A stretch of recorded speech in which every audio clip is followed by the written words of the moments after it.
आदर्श विद्या मंदिर के इस YouTube चैनल पर आप सभी का हार्दिक स्वागत है, अभिनंदन। इससे पहले हमने विकारी शब्द संज्ञा और सर्वनाम के बारे में पढ़ा है। आज की अपने इस क्लास में हम क्रिया के बारे में पढ़ेंगे। क्रिया एक विकारी शब्द है जिस पर लिंग, वचन और काल का प्रभाव नहीं पड़ता है। अब सर्वप्रथम हम देखेंगे क्रिया की परिभाषा। क्रिया की परिभाषा के बारे में देखेंगे। क्रिया किसे कहते हैं? परीक्षा में प्रश्न पूछा जाता है। परिभाषा हम लिखेंगे, किसी कार्य का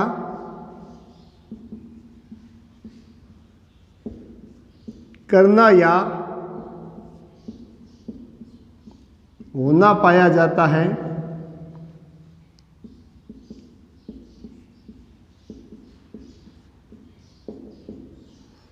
उसे क्रिया कहते हैं।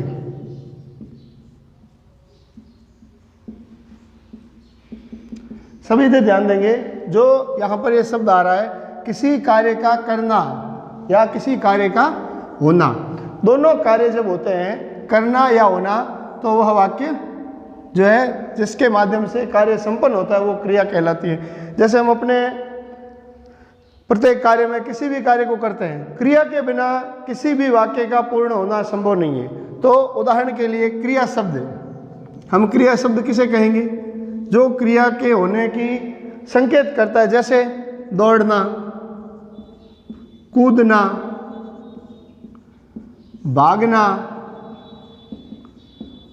मारना आदि।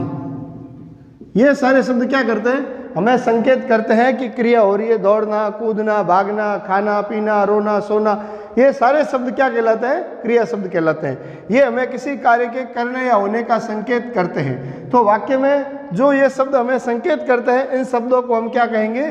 क्रिया शब्द कहेंगे। ये हमें क्रिया की पहचान करवाते हैं। तो पहली चीज है, इसके अंदर हमने देखा कि क्रिया विकारी शब्द है जिसकी परिभाषा किसी कार्य का करना या होना पाया जाता है उसे क्रिया कहते हैं। और क्रिया शब्द है दौड़ना, कूदना, भागना, मारना, खेलना, सारे प्रकार के जो शब्द है वो क्रिया का संकेत करवाते हैं।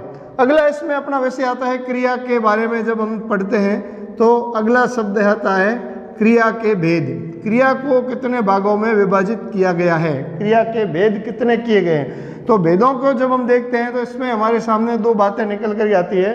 क्या आती है कि क्रिया के जो प्रमुख भेद है उनके बारे में हम चर्चा करेंगे। तो पहला जो भेद है क्रिया के प्रमुख भेदों में, पहला भेद है जिसे हम कहेंगे कर्म के आधार पर। क्रिया का विभाजन कर्म के आधार पर किया गया है।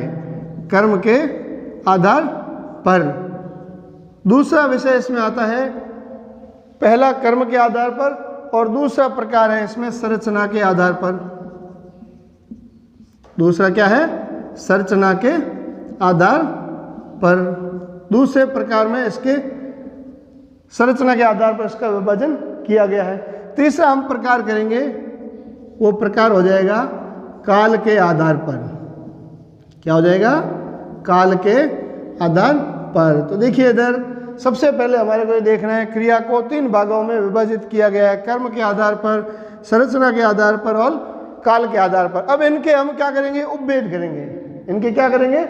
उपभेद करेंगे। यह भेद है और इसका जो भेद होगा उसके हम क्या कहेंगे? उपभेद। तो इसका जब उपभेद करते हैं तो पहला शब्द आ जाता है इसका प्रकार अकर्मक क्रिया, और दूसरा भेद आ जाता है सकर्मक क्रिया।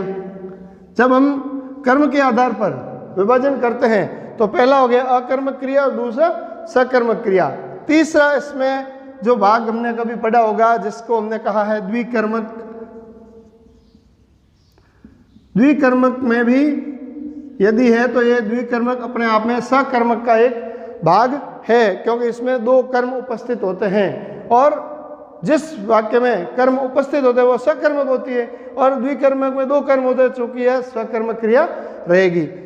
अगला जो अपना दूसरा बिंदु आता है संरचना के आधार पर। संरचना के आधार पर हम इसको 5 भागों में विभाजित कर सकते हैं, जिसमें जो पहला आता है वो आता है संयुक्त क्रिया।